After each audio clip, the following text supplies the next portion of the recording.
The One Show!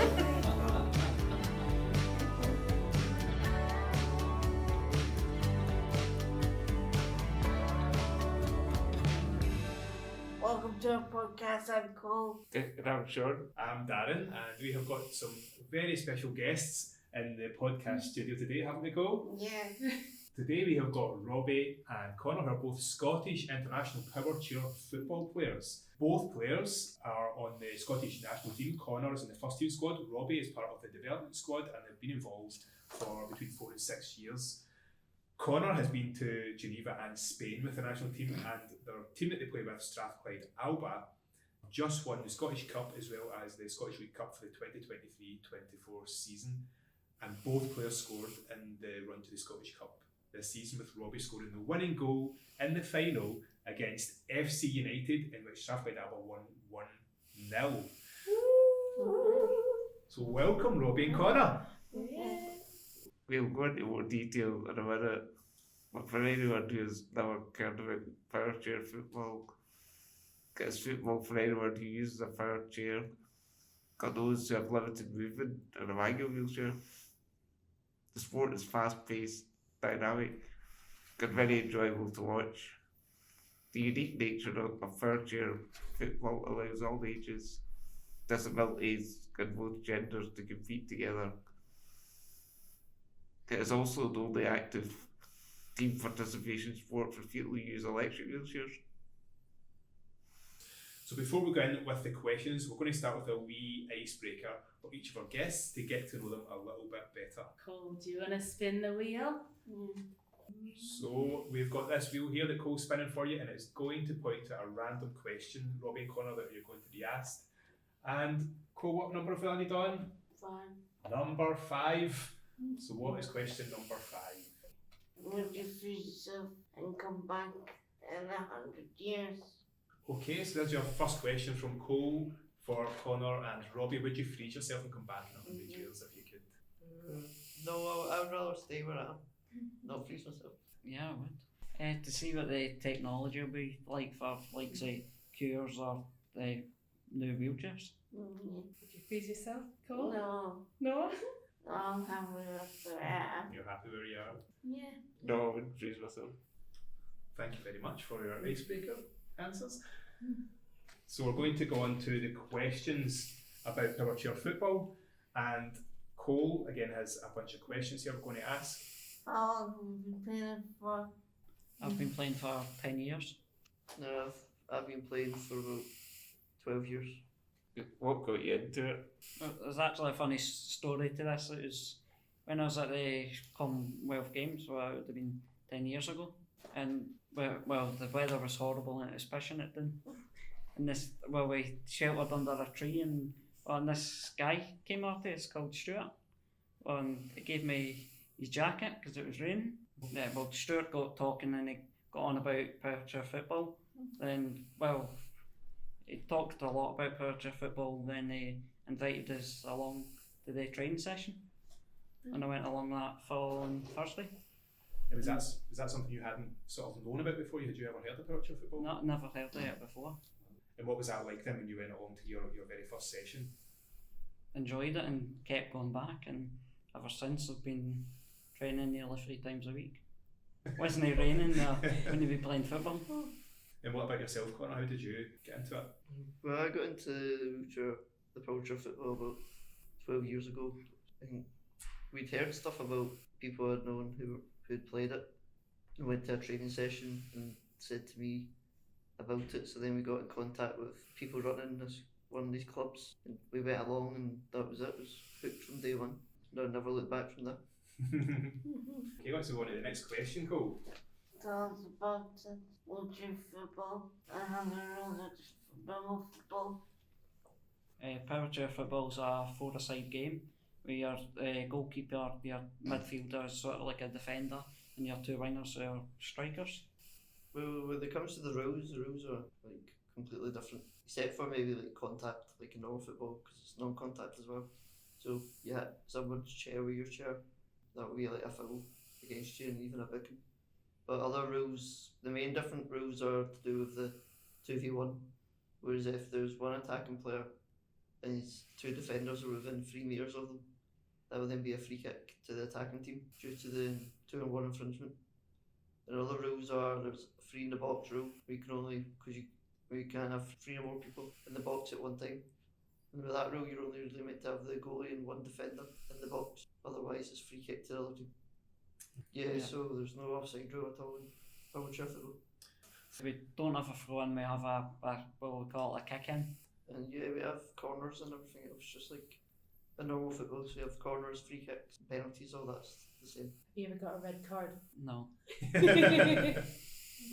No, same here, but I've been booked before, but Yeah, I've had a yellow card. never sent off. Last time at the Scottish Cup, Yeah, in the recent Scottish Cup just there was 2 red cards given up. Not to our team. So we're constantly fouling, like if you hit someone a few times with a chair, even if you have like a bad tackle, you spin and whack someone. Or usually you get a yellow, but you can get a straight red. Yeah. Just like normal football, where you get for dissent as well, or completing to the red. What do you do to get into the zone? well, usually I would listen to music on the way there in the car. Then we'd all get together and have a team talk before the game starts. For me, I like to just get myself nice and relaxed before a game. Just have a wee rest in the car.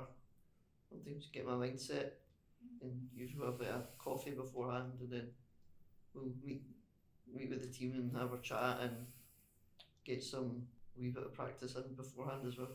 Like a wee warm up, just passing the ball just to get us going. And you can't forget Connor's cushion he uses when he gets tired. Yeah, I always take cushion though, but it's for comfort. Do you have any superstitions? I wouldn't say so. Maybe I could bring him a pillow to the games as a superstition these days. Same with me, if I don't bring my football to the game, that we usually always warm up with.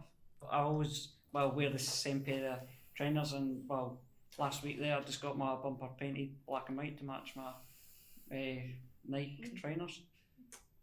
Are you officially endorsed by Nike? Did they pay to get your bumper painted? No, that would be nice. Why is it important to get this sport out there more? It'd be important because it would help grow the sport, and be nice to get it on like say BT Sports or TNT or Sky Sports even. Yeah, I agree with most of what Robbie said there. It's important to get the game out there more, and also try and bring maybe the younger generation of people who are in power chairs into it more as well, and get everyone more involved in the sport and try and get it as big as we can. What do you think about what do you think about some introduce Powerchair football into the Paralympics? It'd be brilliant to get the Powerchair football into the Paralympics because it would help grow the sport. It's quite similar to the last question. Yeah, I agree. It would be an amazing opportunity to get the sport into the Paralympics and also show the wider world what it's about. And maybe the flip side is, why do you think it's not in there at the second? Or It's quite difficult because a lot of us have different conditions, so it's due to like the medication, the drugs, and Yeah, it's one of the issues they found is just due to a lot of the medication some people might be on the banned substances list when it comes to the Olympics and Paralympics. But hopefully they can find a way to get past that and bring the sport into it. yeah, that's how you don't understand how Powerchair football's not in it because there's a lot of other sports like bocce that are in it. How did it feel to win the Scottish Cup, and what did you do to celebrate? It felt brilliant winning the Scottish Cup. Yeah, to win the Scottish Cup was an amazing feeling. Especially the final was quite a tough game, but we got there in the end with Robbie scoring the winner. What a great goal it was. Cheers. What was the final score in that game? 1-0. 1-0 and Amazing. to celebrate it, we got the trophy, of course, pictures. We went outside and set off a lot of poppers, confetti flying everywhere. And just thinking about that game, I've watched back the footage of the winning goal, which was a brilliant goal, I have to agree. And you were kind of celebrating on the pitch. You want to tell listeners kind of how you celebrate goals? We just all smack into each other. Does that happen every time you score, or is that because it was the Scottish Cup final? Happens majority of the time. Yes, mostly easiest way and best way to celebrate in Powerchair football. Even though it kind of does look like a bit like dodgeball that bit, you know? But We won the first game 5-0, so yeah, I think it can just depend on the match sometimes as well. Just like in any football, really, you know. Yeah. And do the games get quite tactical as well, or does it come down to sort of individual brilliance, or do you think there's more of a tactical element? Do coaches kind of play off against each other? it's about giving the players time on the pitch. Because if you just keep doing subs, well, nothing's going to happen. And how many subs can you make during the match? And how many subs do you have? We had 3 subs, but you can have unlimited. Yeah, it's usually just like rolling subs, so you can bring players on and off really, and whenever suits, or when you think it's best for the changes to be made. And I don't know if I mentioned this earlier on, but what does it look like? Like how long does a Powerchair football game last? It's 20 minutes, well, each way, so 40 minutes. And do you usually have injury time after that as well? No. No, The ball going away and stuff? No. no, not really. Once it's at full time, that's it. Now to the future of such country, they was gone. So it's a proud moment when you get to put on that Scotland shirt. Yeah, I was excited when I was first called up to Scotland squad and given the kit and the top and just putting the top on, feeling pride kind of for playing for your country. So yeah, it's a really good feeling. How do you find out about that? How did you find out you've been called up to the national team? You go to like these tryouts, I think they're once a year, and you just, well, if you get selected, that's you. Yeah, there's like tryouts and do training camps as well throughout the year and in the lead up to tournaments, and usually that's when you usually hear if you've been selected or if there's many tournaments, what ones you've been selected for. And yeah. Can you remember how many international caps that you have for your, obviously the first team and the development team? I've lost count. It's much the same as Robbie. I've not really counted them, but someone probably has this information somewhere.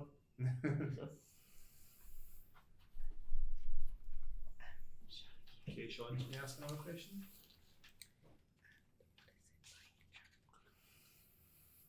What's it like travelling internationally? Got challenges or positives? When it comes to the travelling internationally, it's exciting, but it's nervous as well.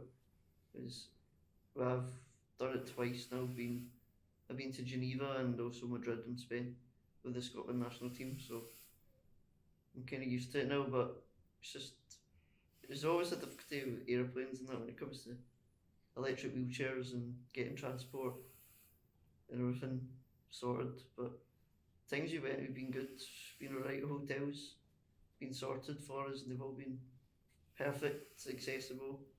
Transport to and from plane facilities has been great as well. So, but it's something different, you know. It's completely new experience.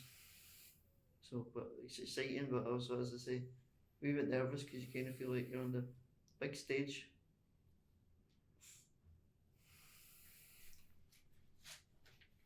Can I just ask a very quick question just before this, just on that? Like you talked about the facilities and the hotels and the plane facilities and all that. How does that compare when you've been to Geneva and been to Spain? How does that compare to Scotland?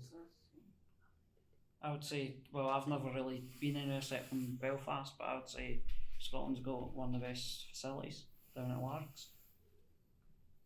Yeah, I would say the facilities in Geneva and Spain were good. Like, they were huge, but they were a wee bit of a distance from the hotel sometimes. Whereas in Largs we've got the Inverclyde facility up there, which also has a hotel built onto it. So everyone's in the complex together, and it's also great. It's got accessible rooms with track and hoists, accessible changing rooms, accessible toilets. So was really good for what we need for our sport and for our well-being as well when we're there. That's amazing here. So the infrastructure in Scotland is really well set up for Yep. the sport. What does the benefit playing Powerchair football has on you?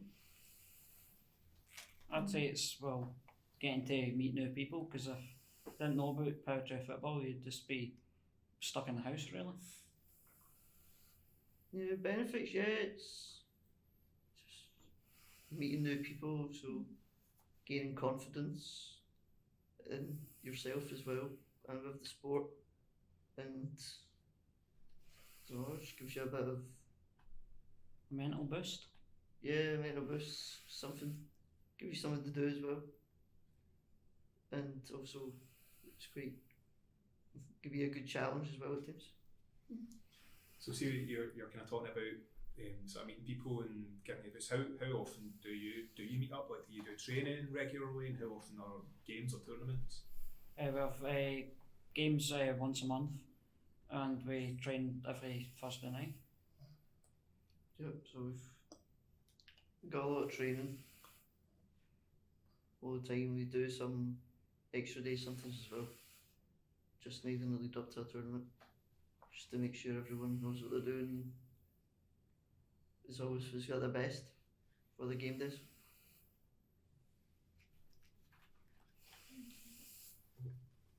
Why is it important to you?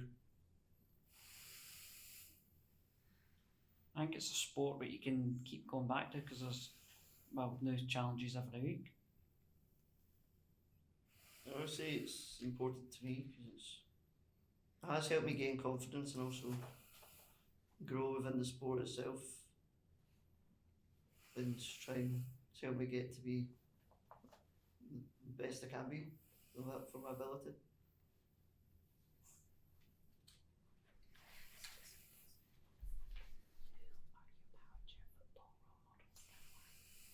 Powerchair football role model and why?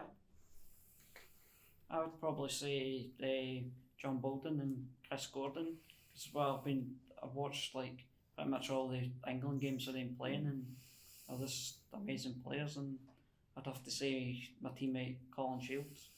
I always looked up to him for the start.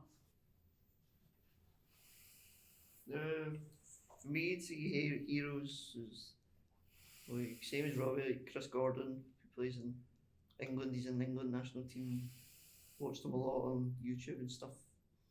With skill. Another player I quite enjoy watching is French is Momo Galami. So I like watching him because he's a well-known and really good striker as well. So same position as me.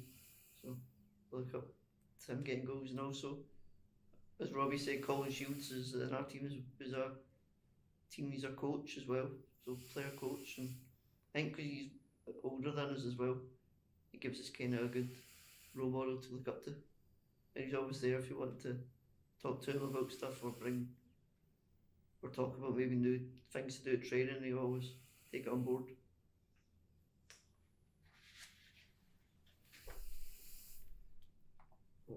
What advice would you give to someone wanting to get involved with this sport? I'd say get stuck in, because you'll get to meet new people and it'll build your confidence. Yeah, so if you want to get involved, just go for it. You can go on there's a few websites that you can contact, and you can get contact details from clubs. So, and then if you give that information, then you can just pick a day when we've got training or something on, and come along and see for yourself firsthand what it's like. Last question. Can I just ask, because I probably should have asked you this in the first part of questions, but you mentioned a wee bit about being a striker. So can you tell us a wee bit about the positions in Powerchair football, and also your position and how you kind of play it? You always want to be like reversing up the pitch, so that way you can see where the ball is at all times, and the ball comes to you. It's just down to timing, because if you miss hit it, you'll hit it out. Yeah, when we set up with the fours, we've always got the goalie at the back, and like a midfielder in the middle, and then we have two strikers up front, so both left and right.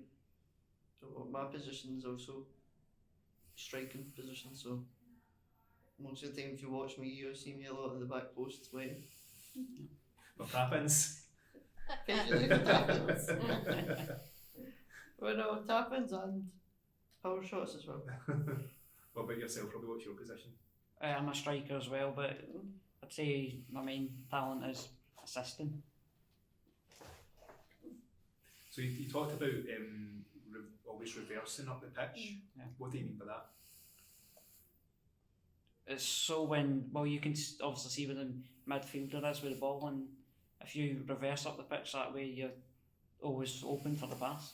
Okay. Yeah, it's always better to reverse up the pitch because a lot of time, like even us ourselves and other people who play Powerchair, struggle to turn their heads. So you struggle if you can't see behind you. So it's always better to reverse. Although if you're reversing, someone might be behind you, but most of the time they won't be. But also, when you're reversing, like you see the whole pitch, and you can see where the ball is at all times. Great. So the person on the ball is going forward, and if you're looking to receive the ball, you're reversing. Then if he starts driving at you, well, you either lay it off to you or you have to move, else it'll be a 2-on-1. Okay. Also, when you're being in reverse, when the ball comes to you, it's easier to hit it and even take a shot or hit it across to the other striker on the other wing. Thank you. Thanks for joining us. Yeah, Steve. thanks for joining us today. Thanks for joining us. Thanks for having me. Yep, thanks for having us.